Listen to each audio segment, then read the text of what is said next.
Hola, ¿qué tal? Qué bueno que seguimos aquí. Vamos a entrar a pues uno de mis temas favoritos, que es la estructura del agua. Y vamos a abrir este tema dando los siguientes datos. Hay que tener claras las cantidades. Aunque somos 70% agua, el 99% de nuestras moléculas son de agua, o sea, contenemos más agua que otra cosa. La pregunta con la que se abre el tema de la estructura del agua es, ¿te has preguntado si el agua dentro de nosotros, de nuestras células, de la matriz extracelular, sirve de algo? También te has planteado la posibilidad de que el agua no siempre sea H2O. Estamos acostumbrados a imaginar una molécula de oxígeno y dos de hidrógeno. H2, dos de hidrógeno y una de oxígeno. Aquí está el oxígeno y aquí están los dos hidrógenos. Así nos lo han enseñado todo el tiempo y nadie se había preguntado nada al respecto. Y pues estamos entrando en una etapa en la historia en la que nos acabamos de dar cuenta que no sabemos nada sobre el agua y se está abriendo una ola de investigación acerca de lo que es el agua.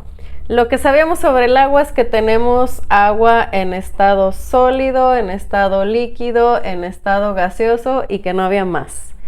Pero ya desde hace muchas décadas hubo un personaje que planteó la posibilidad de que hubiera una cuarta fase del agua y que tiene una sensación, estructura, forma, no sé cómo decirlo, parecida a una gelatina, que no es ni líquido ni es sólido, es como viscoso.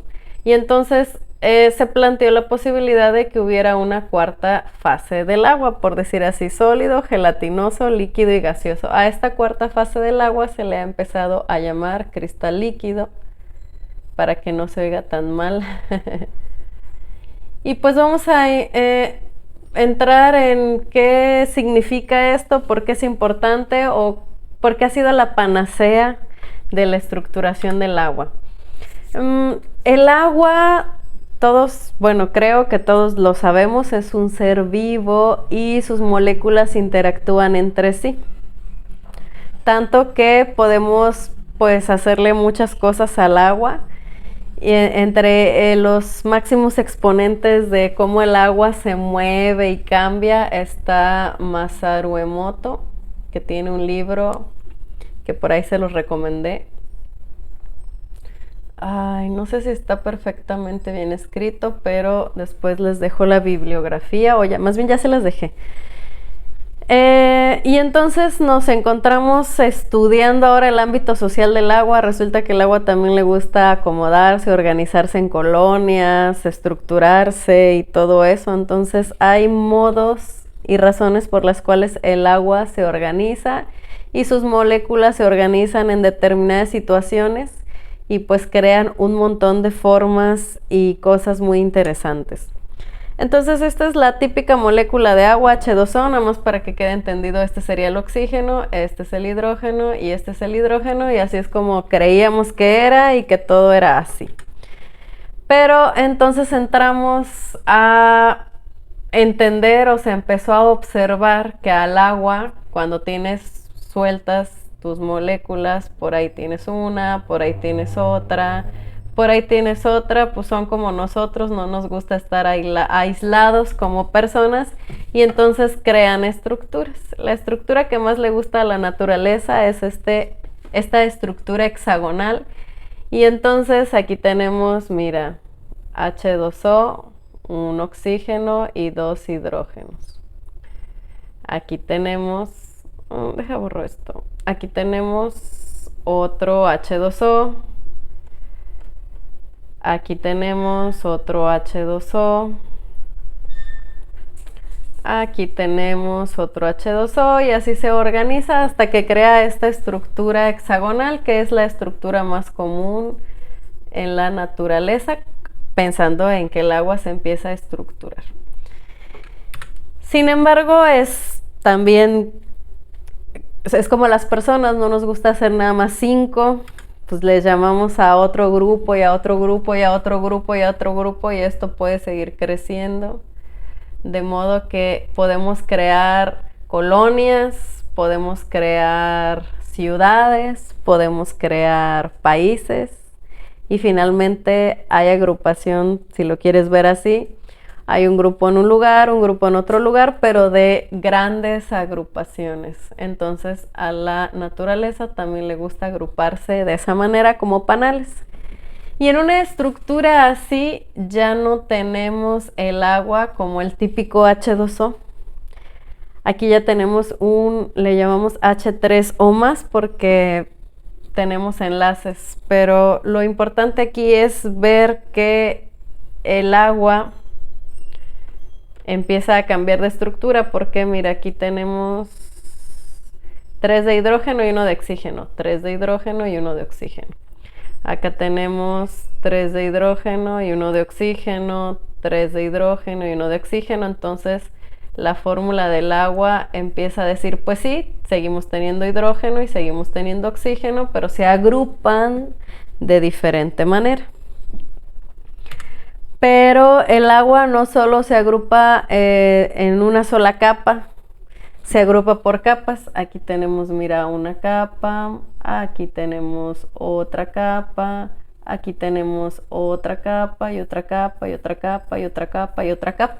En cada capa tenemos estructuras hexagonales. Vamos a pensar que al agua, bajo ciertas características de las que vamos a hablar ahorita o te las voy a explicar, empieza a hacer estas capas, capas, capas. Y entonces si tú ves el 3D, que pues es difícil de dibujar, al agua le gusta estructurarse de esta manera, H3O2, y entonces decimos que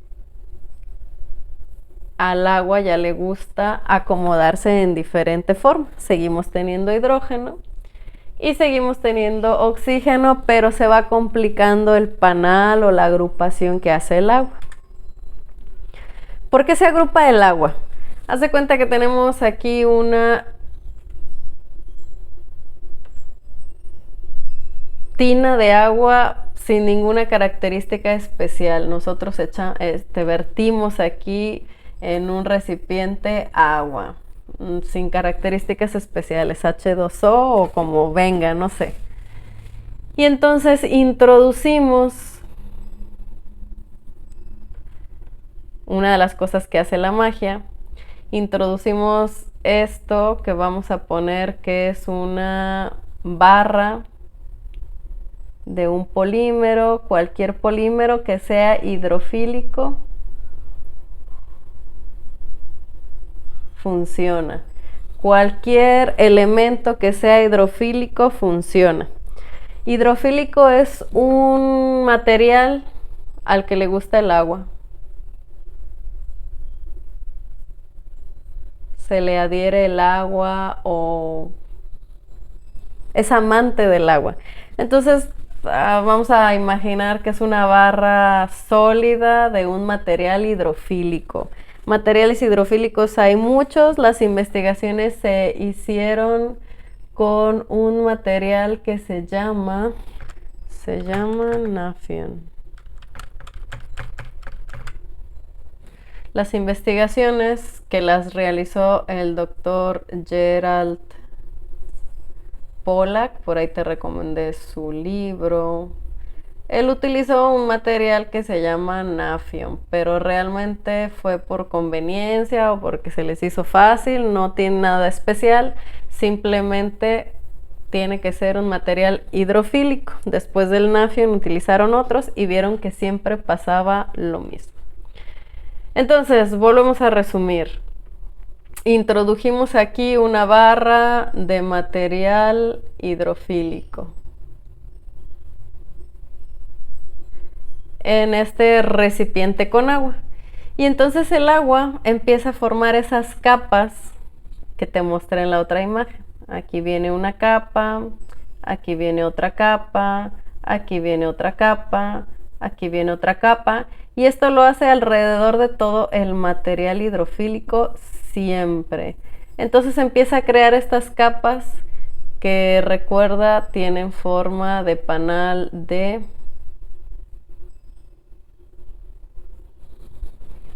de panal de abejas. Y entonces se descubrió que donde se crean estas estructuras de agua, el agua tiene un potencial negativo. Y en donde no se crean estas estructuras de agua, el agua tiene un potencial positivo.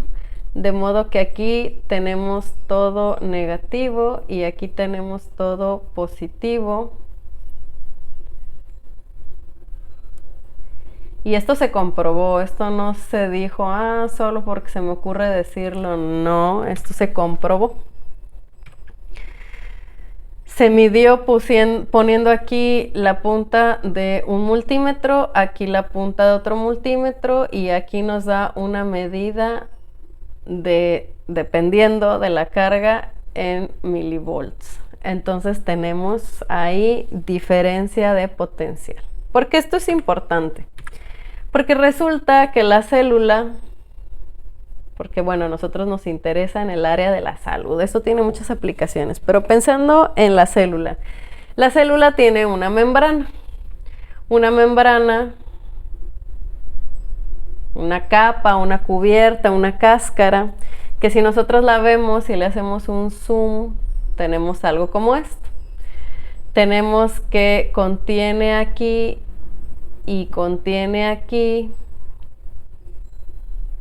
¿Qué crees? Material hidrofílico. ¿De qué está hecho? Pues un montón de cosas, pero no nos vamos a meter en biología. Solo nos importa ahorita que esta parte de la membrana es hidrofílica. Entonces ponle atención a la imagen y tenemos que todo el exterior de la célula le gusta el agua y que todo al interior de la célula también le gusta el agua. Y entre estas dos capas pues tiene aquí un montón de cosas que también no nos vamos a meter en biología, que son hidrofóbicos, o sea, a estas piezas no les gusta el agua. Pero como está encerrado entre estas dos capas, pues lo que nos interesa es que por fuera a la célula le gusta el agua y que por dentro a la célula le gusta el agua, porque esto es importante.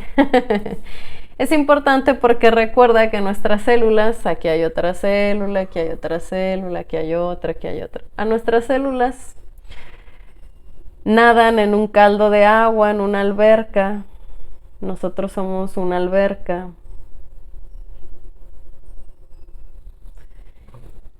Y lo único que necesitamos, bueno, no es lo único, pero lo principal que necesitamos para que el agua se estructure es un material al que le guste a él el agua, un material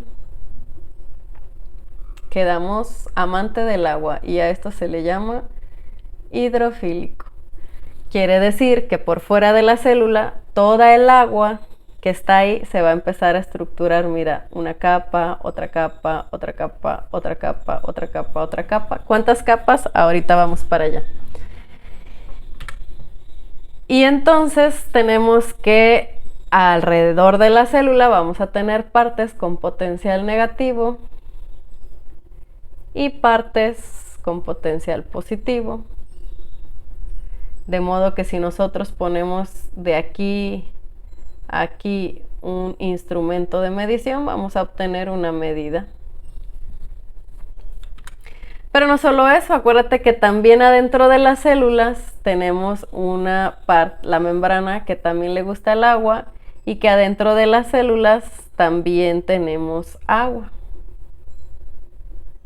De modo que adentro de la célula también, mira, ahí viene una capa, otra capa, otra capa, otra capa, otra capa, otra capa. ¿Cuántas? Para allá vamos. Entonces el agua se organiza adentro y afuera de la célula. De modo que adentro de la célula también vamos a tener potenciales dependiendo de la estructura del agua. Y no acaba ahí. Resulta que adentro de la célula también tenemos órganos, organelos, como el núcleo. Vamos a suponer, no lo es, pero vamos a suponer que es el núcleo, el aparato de Golgi. Es como decir corazón, pulmón, vaso, hígado. También la célula tiene órganos. Esos órganos adentro de las células también están nadando en un caldo de agua. Agua que está adentro de la célula. Entonces, miras, aquí tenemos la membrana de la célula y a esta membrana de la célula le gusta el agua. Por lo tanto, aquí viene la primera capa, la segunda capa y así. Pero en cada organelo pasa lo mismo. Tiene una membrana que le gusta el agua y entonces empiezan a hacer las capas. Y a esta también le gusta el agua, a su membrana, y empieza a hacer capas. Y a esta también y empieza a hacer capas. Y entonces tenemos que adentro de la célula hay otro microsistema parecido al de nosotros, en donde el agua también está estructurada. En algunos puntos es positivo y en algunos puntos es negativo. De modo que adentro de la célula, si midiéramos de aquí a aquí, también tendríamos una medida, no sé si en milivolts o en menos, pero también hay energía acumulada. Porque esto es importante. Dices, bueno, ok, sí, ya entendí que se estructura por todos lados. Bien. No sé si esta imagen te hace alusión a algo, pero pues imagínate que esto es una batería, por si no lo dibujé bien. Imagínate que esto es una batería, en donde tenemos un polo negativo y un polo positivo, de modo que si ponemos un aparato de medición de aquí a aquí, aquí vamos a tener una medición. ¿Cuánto? Dependiendo.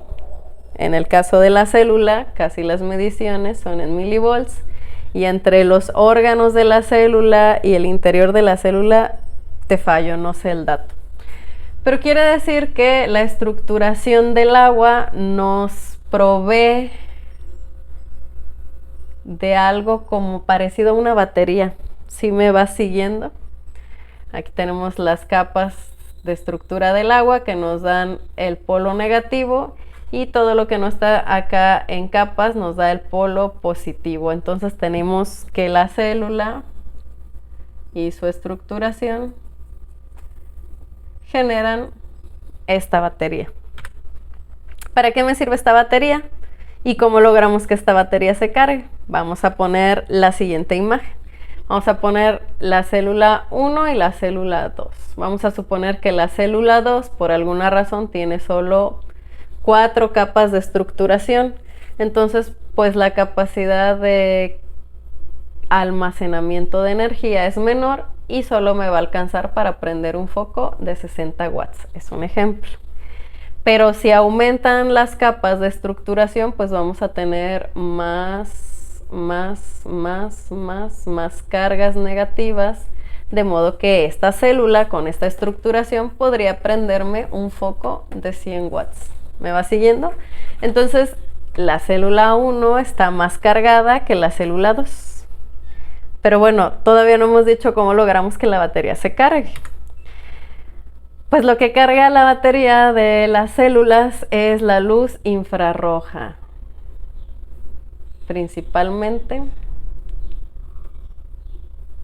nuestra fuente de luz infrarroja pues es el Padre Sol, dador de vida en la Tierra. Entonces, cuando la luz del sol incide sobre el agua alrededor de nosotros, se empiezan a crear las capas, y si la luz permanece, más capas, y si la luz permanece, más, y si la luz permanece, más. Entonces, lo que hace que nuestra batería interna se cargue, o la batería alrededor de las células, y pues hay una batería alrededor de cada célula y al final de cuentas todos nosotros estamos llenos de agua, es la luz infrarroja principalmente. Y bueno, vamos a hablar un poco sobre otros temas que podemos hacer para cargar la batería. Entonces, el cuerpo humano ya quedó claro que es una gran batería, porque si juntamos la capacidad de cada microbatería, pues tendríamos una batería más grande. Una batería que depende de la luz infrarroja. Tanto que el cuerpo tiene un polo positivo y un polo negativo, dependiendo de cómo lo veas. Tenemos superior, inferior, derecho, izquierdo y adelante y atrás. Esto es muy conocido en una terapia que se llama imanes, magnetismo, par biomagnético, porque en base a estas polaridades organizamos nuestros imanes. Entonces, esto ya es sabido, tenemos polaridad, pero no hemos entendido exactamente por qué. Entonces vamos con, dices, ok, sí, ya entendí todo esto, pero pues esto ¿para qué me sirve? Bueno, pues sirve porque hemos estado hablando sobre la importancia del agua, de la importancia de estar hidratado y de la pandemia que es la deshidratación. Si tú estás deshidratado, suponiendo que del 70%, no sé, tienes voy a ser muy pesimista, un 40% de agua, es como que si tu batería a lo mucho se va a cargar al 40%. Si tú estás un poco mejor hidratado y tu batería llega al 50%, pues te vas a cargar al 50% máximo, porque hay factores. Puedes cargarte al 70%, al 80%, al 90%, entonces, ¿cómo te gustaría estar? En función del nivel de hidratación. Sabemos que todos estamos deshidratados. Sí, ¿por qué? Por la calidad del agua que bebemos, y es lo que te voy a explicar. El agua, no toda es igual.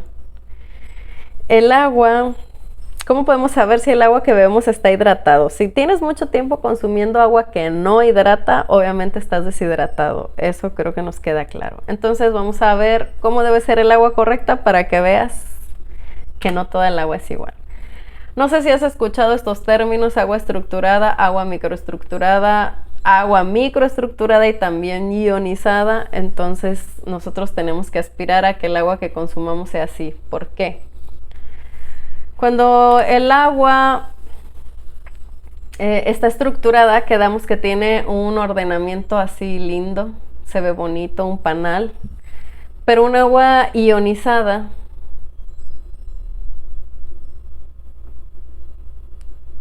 rompe, rompe, rompe, rompe, rompe, rompe, rompe, rompe algunos enlaces, de modo que si es un buen ionizador y un buen estructurador, nos va a entregar partículas, clústeres le llamamos, de agua, de estas características. Rompe todos los enlaces y el agua se estructura o inicia su estructuración de estas formas. Nos entrega clústeres chiquitos, organizados, bonitos, hexagonales, o algunos son de 5 o 6 moléculas de oxígeno. Este es de 6. Y si fuera de 5, pues tuviéramos una figura un poco así, donde tendríamos aquí nuestros oxígenos y aquí tendríamos nuestros hidrógenos. ¿Por qué esto es importante? Que el agua esté así, partida, ionizada y estructurada, porque no es lo mismo una masa de 6 oxígenos en donde tenemos aquí un oxígeno, aquí otro y aquí otro y aquí otro, todo encimado, que no tienen forma ni estructura. Es mucho más amigable para el cuerpo una estructura hexagonal o de 5 oxígenos que una estructura toda desacomodada. Entonces no toda el agua es igual. Nosotros podemos ver dos aguas cristalinas y el agua número 1 tiene racimos o clústeres en donde el agua está estructurada de esta manera. Esta manera no le gusta al cuerpo, ahorita vamos a ver por qué. Aparte de que no tiene estructura, está muy grande. Yo te hice clústeres de 20 átomos, de 20 moléculas, 20 átomos de oxígeno, 20 moléculas de agua.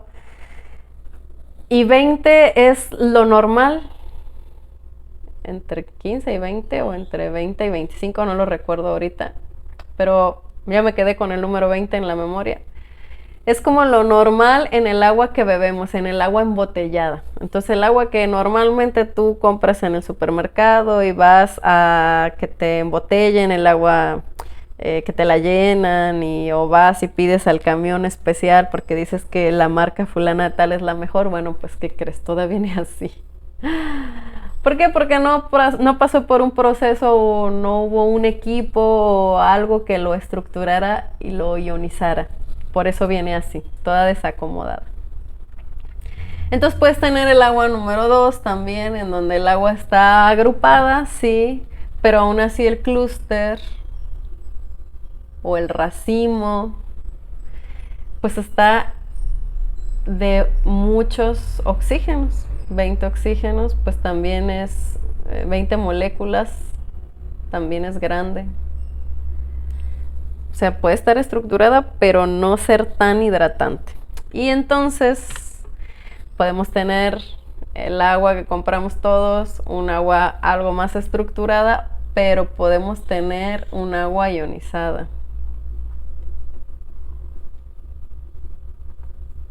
Ionizada. Un agua ionizada es así, mira, el racimo es chiquito, máximo 5 moléculas, perdón, 6, máximo 6, 3, 4, 5, 6, máximo 6. Yo te puse puras de 6 porque pues tenía las imágenes, pero podrían ser de 3, podrían ser de 5, ay Dios, qué malos dibujos. Podría ser de 5 y así. Entonces máximo 6 moléculas y nos entrega estructuras ya organizadas y formadas en ángulos adecuados. Esa es la ionización del agua. Porque esto es importante porque si tenemos a nuestra célula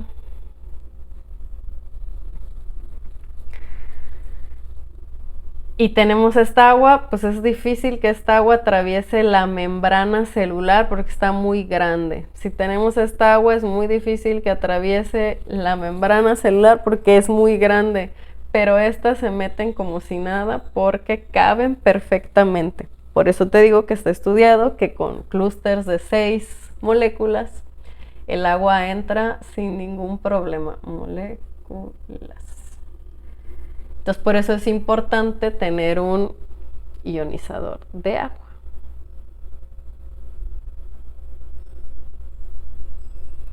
No todos son iguales, voy a explicar por qué. Pero bueno, básicamente el agua que tenemos que consumir tiene que venir ionizada, tiene que venir microestructurada. ¿Por qué micro? Porque estamos buscando este número. A este número ya se le llama microestructura. Microestructurada. Esta sería estructurada. Esta sería microestructurada. Y si cubre estas dos, sí o sí, el agua es alcalina. Entonces el agua tiene que ser alcalina, ionizada y microestructurada. ¿Por qué? El pH ya lo dijimos. ¿Por qué?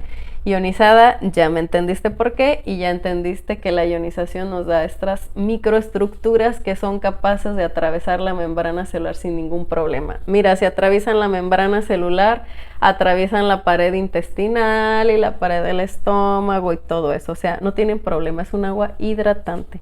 Necesitamos que el agua se quede adentro del cuerpo. Esta agua como no entra, si no entra, pues se desecha, la orinas.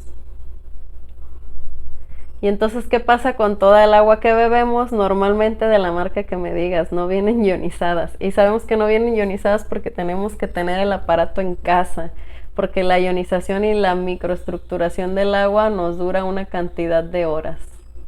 Entonces tú no la puedes comprar, transportar y almacenar más de cierta cantidad de horas, o en ciertos tipos de recipientes pues te puede durar más, pero por eso sabemos que el agua que compramos en el donde sea no viene así. Entonces esta agua pues tú la orinas y no sirve de nada, esta agua se va a desecho y así como entra sale. Por eso dices, ok, sí, yo me bebo mis 2 litros de agua al día, pero ¿qué crees? De estos 2 litros de agua al día quizá te quedas o absorbes 100 mililitros y entonces estás deshidratado, claro que sí. Bien. ¿Qué pruebas le puedes hacer al agua para saber si está estructurada? Ay, pues te lo voy a grabar en un video para que veas cómo saber que el agua está estructurada. Pero básicamente un agua microestructurada, si tú le pones, es muy hidratante. Un agua microestructurada es muy hidratante.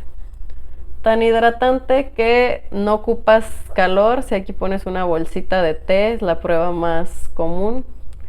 Ay Dios, Si tú pones una bolsita de té, el té se hace sin necesidad de calentar el agua, porque estas microestructuras entran, hidratan todo el té y empieza a soltar sus elementos. Esa es una de las pruebas más fáciles. Tú puedes poner una bolsita de té en el agua que tienes y pues va a durar horas en hacerse. Y si tú tienes un agua microestructurada y tú pones tu bolsita de té, esto está listo realmente en segundos.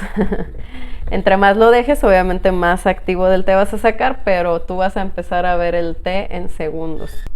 Espero que más o menos te haya quedado claro. De verdad te debo el video del pH. Estoy buscando quién me detenga el celular o a ver en qué lo pongo. Para hacerte las pruebas de pH del agua, bueno, yo tengo un estructurador ionizador para poderte mostrar que sí hay diferencias entre las aguas. Y también te voy a hacer la prueba pues de la estructura o de la hidratación, de su capacidad hidratante, estructura. Y por ahí hay otras pruebas que se le hacen y de eso voy a seguir hablando. El siguiente tema, ya dije un poco sobre la ionización, pero no lo dije todo. El siguiente tema es ionización.